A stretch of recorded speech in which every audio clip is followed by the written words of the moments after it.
Tối qua Phùng Thiệu Phong và Triệu Lệ Dĩnh đưa con trai ra ngoài đi dạo, gia đình họ nắm tay nhau trong một khung cảnh ấm áp. Các phương tiện truyền thông đã ghi lại được video Phùng Thiệu Phong đưa con trai Tường Tường đi dạo. Đoạn video ghi lại cảnh hai cha con cùng nhau nhanh chóng lan truyền và sự tương tác đáng yêu giữa Tường Tường 6 tuổi và cha đã thu hút sự chú ý của nhiều cư dân mạng. Video cũng cho thấy tình cảm yêu thương của Phùng Thiệu Phong dành cho Tường Tường. Cậu bé trông rất ngoan ngoãn và chu đáo nhờ được cha mẹ nuôi dạy.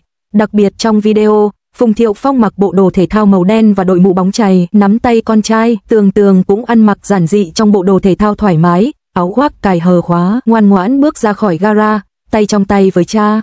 Không thể phủ nhận rằng Tường Tường đã cao thêm khá nhiều so với lần cuối chúng ta nhìn thấy bé. Đặc biệt trong video quay từ phía sau, có thể thấy rõ ràng Tưởng Hương đã cao đến eo bố. Tuy mới 6 tuổi, nhưng đôi chân dài miên man của cậu bé cho thấy chắc chắn sau này cậu bé sẽ trở thành một người nổi tiếng cao giáo, điển trai. Hơn nữa, Tưởng Hương được Triệu Lệ Dĩnh và Phùng Thiệu Phong nuôi dạy rất biết điều. Đặc biệt, trong video, khi nhìn thấy những dải phân cách phản quang nằm la liệt trên mặt đất trong gara, người qua đường phớt lờ và bỏ đi, Tưởng Hương bất ngờ nắm tay bố bước tới, chỉnh lại từng dải phân cách cong vênh. Phùng Thiệu Phong nhìn con trai với vẻ mặt tự hào và cưng chiều, không hề có ý định giúp đỡ mà để Tưởng Hương tự làm. Anh chỉ cúi đầu và dặn dò con trai. Nhìn vẻ mặt vui vẻ của Tưởng Hương, có vẻ cậu bé rất thích thú với sự khích lệ và khen ngợi của bố. Chỉ cần xem video, bạn có thể cảm nhận được hình ảnh người cha tốt của cậu bé đã được khẳng định. Ít nhất, anh đã nuôi dạy tính cách và hành xử của Tưởng Hương rất tốt, không hề có chút dấu vết nào của một hoàng tử hư hỏng, được nuông chiều. Sau khi Phùng Thiệu Phong và Triệu Lệ Dĩnh ly hôn, anh hiếm khi lợi dụng mối quan hệ của họ để công khai hay nói xấu vợ cũ. Thậm chí, dường như lý do chia tay không phải do mâu thuẫn giữa hai người, mà là do mâu thuẫn giữa vợ và mẹ vợ. Ai cũng biết Phùng Thiệu Phong xuất thân từ một gia đình giàu có, đúng nghĩa là một con nhà giàu đời thứ hai. Sau khi kết hôn và sinh con, bố mẹ Phùng Thiệu Phong mong muốn Triệu Lệ Dĩnh có thể ở nhà, tập trung vào việc làm vợ, làm mẹ. Đối với một người phụ nữ coi trọng sự nghiệp như Triệu Lệ Dĩnh, điều này hoàn toàn trái ngược với mục tiêu của cô. Vì vậy, không lâu sau khi trở lại làm việc sau sinh, cô đã quyết định ly hôn. Tuy nhiên, cả bố và mẹ đều rất có trách nhiệm trong việc nuôi dạy và chăm sóc con trai Tưởng Hương. Điều đáng chú ý là những nỗ lực của họ rất rõ ràng và cả hai đều tận tâm nuôi dạy con mình một cách khỏe mạnh. Đặc biệt là khi Triệu Lệ Dĩnh bận rộn quay phim và làm việc, cô dành thời gian rảnh rỗi đưa con trai đi công viên, ăn uống cùng bạn bè và mua đồ chơi cho con. Khi ra ngoài, hai mẹ con luôn tận hưởng những khoảnh khắc quý giá bên nhau. Triệu Lệ Dĩnh, dù vóc dáng mảnh mai, vẫn cõng một bé Tường Tường mệt mỏi trên lưng. Tường Tường năng động, đáng yêu nhưng lại rất lễ phép. Hơn nữa, những năm gần đây, với khối lượng công việc tương đối nhẹ nhàng, Phùng Thiệu Phong đã chăm lo cho cuộc sống học đường của Tường Tường. Khi mẹ bận rộn với công việc, trách nhiệm thuộc về người cha. Vì vậy, chúng ta thường thấy Phùng Thiệu Phong bên con trai, chủ yếu là trong các ngày hội thể thao giữa cha mẹ và con cái ở trường và những lúc cha mẹ đi cùng con cái, vun đắp tình cảm cha con và nuôi dưỡng Tường Tường thành một người đàn ông nhỏ bé. Cuộc sống của cậu bé cần sự tham gia và ảnh hưởng của cha. Có thể nói, sự hợp tác giữa Triệu Lệ Dĩnh và Phùng Thiệu Phong trong việc nuôi dạy Tường Tường vô cùng liền mạch, nó thậm chí còn hài hòa và nhất quán hơn cả cách nuôi dạy con của nhiều cặp vợ chồng, khiến hiệu quả tăng gấp đôi. Mặc dù bố mẹ anh đã ly hôn, tình yêu của họ dành cho Tường Tường vẫn không hề suy giảm, thay vào đó, vai trò nuôi dạy con khác nhau của họ cho phép anh trải nghiệm những cung bậc tình yêu hoàn toàn khác biệt. Mỗi lần Phùng Thiệu Phong được phỏng vấn, anh lại rưng rưng nước mắt khi nói về con trai, bày tỏ lòng biết ơn sâu sắc đến vợ cũ vì đã đưa con trai họ đến bên anh. Anh chia sẻ, con trai tôi mới 6 tuổi, tôi sinh con khá muộn, nhưng sau khi có con tôi nhận ra rằng những thành tựu thời trẻ không đáng quý bằng việc nhìn thấy con cái thành đạt và gia đình sum vầy lúc về già, đó mới là hạnh phúc lớn nhất. Gần đây, Phùng Thiệu Phong đã tham dự sự kiện quảng bá cho bộ phim Hoàng hôn trên bầu trời của người bạn thân Tân Chỉ Lỗi, và vợ cũ Triệu Lệ Dĩnh cũng có mặt, đánh dấu một hình thức đoàn tụ khác. Ngay lúc đó, một cư dân mạng tình cờ bắt gặp hai cha con và chia sẻ ảnh của họ. Trong ảnh, Tường Tường mặc áo sơ mi ngắn tay màu đỏ và áo vest denim màu xanh, trông rất phong cách so với tuổi. Cậu bé bám sát bố, tò mò nhìn trái nhìn phải. Khuôn mặt tròn trịa, đáng yêu của cậu bé gần như là bản sao của mẹ Triệu Lệ Dĩnh, khiến người ta chỉ muốn đưa tay véo má cậu bé. Cư dân mạng đã để lại bình luận, thắc mắc liệu Tường Hương trông giống mẹ hay giống bố hơn. Một số người khen ngợi Phùng Thiệu Phong là một người cha đặc biệt có trách nhiệm.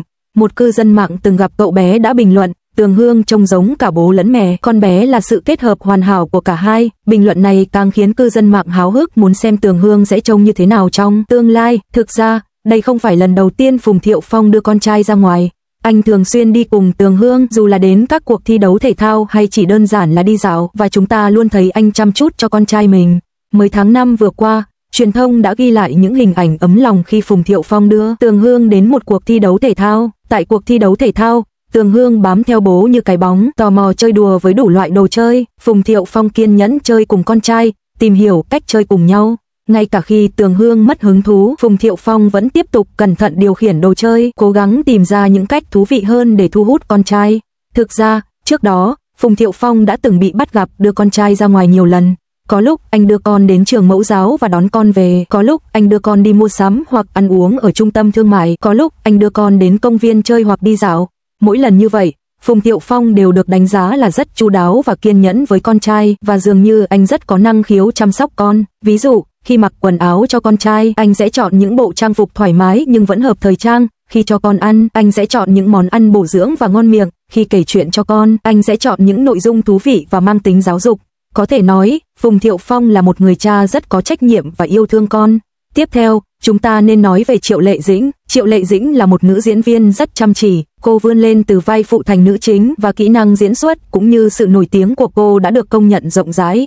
Sau khi ly hôn với Phùng Thiệu Phong, cô không từ bỏ sự nghiệp vì những tổn thương về mặt tình cảm mà còn nỗ lực hơn nữa để mang đến những tác phẩm hay cho công chúng. Hiện tại, cô đang phát sóng bộ phim truyền hình mới, Hạnh Phúc Muôn Nhà. Mặc dù đã lâu, bộ phim đã gây được nhiều tranh luận và thậm chí còn trở thành xu hướng trên mạng xã hội. Trong phim, cô vào vai một cô gái quê lên thành phố kiếm sống. Cô chạm đến trái tim của những người xung quanh bằng sự chân thành và lòng tốt của mình, và cuối cùng đã tìm thấy hạnh phúc. Vai diễn này có phần tương đồng với những trải nghiệm của chính Triệu Lệ Dĩnh, cho phép người xem thấy được sự trưởng thành và tiến bộ của cô. Tất nhiên, dù bận rộn với công việc, Triệu Lệ Dĩnh vẫn không quên trách nhiệm của một người mẹ. Cô cũng dành thời gian chơi đùa, học tập và du lịch cùng con trai để cậu bé cảm nhận được tình mẫu tử dịu dàng. Trước đó, các phương tiện truyền thông đã chụp được hình ảnh Triệu Lệ Dĩnh đưa con trai đi du lịch và ăn tối cùng Phùng Thiệu Phong vì con của họ. Triệu Lệ Dĩnh cũng chia sẻ ảnh chuyến đi của họ. Lần đầu tiên cô chia sẻ ảnh chụp chung với con trai kể từ khi bé chào đời, mặc dù cả hai đều không để lộ mặt. Trong một bức ảnh, Triệu Lệ Dĩnh đang ngồi xổm trên mặt đất, con trai cô vòng tay qua vai mẹ, thực hiện động tác nâng cao chân khá bảnh bao. Người hâm mộ đã thêm chú thích vào ảnh, nói bằng giọng của đứa trẻ, con sẽ đá bay bất kỳ kẻ xấu nào bắt nạt mẹ con. Và, đừng có khoe khoang trước mặt mẹ con, dường như mới hôm qua thôi, anh ấy đã ly hôn và giờ anh ấy đã trưởng thành và trở thành một người mẹ luôn che chở cho con. Mặc dù đã ly hôn, Phùng Thiệu Phong và Triệu Lệ Dĩnh sẵn sàng gác lại những bất đồng vì con trai và duy trì sự hợp tác và hòa giải một cách riêng tư.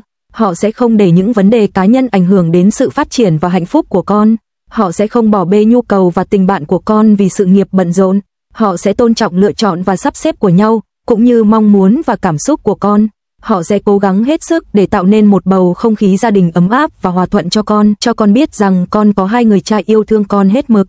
Tất nhiên, không thể loại trừ khả năng Phùng Thiệu Phong và Triệu Lệ Dĩnh sẽ làm lành hoặc tìm lại được tình yêu đích thực. Suy cho cùng, cả hai đều là những người có tình cảm và mục tiêu riêng, và họ có quyền tìm kiếm hạnh phúc riêng. Tuy nhiên, hiện tại vẫn chưa có bằng chứng xác thực nào cho thấy Triệu Lệ Dĩnh đồng ý với lời cầu hôn của Phùng Thiệu Phong hay việc anh mua cho cô một biệt thự triệu đô. Đây đều là những tin đồn vô căn cứ, chúng ta không nên tin hay lan truyền chúng. Chúng ta nên tôn trọng quyền riêng tư và lựa chọn của họ, không can thiệp vào chuyện tình cảm của họ.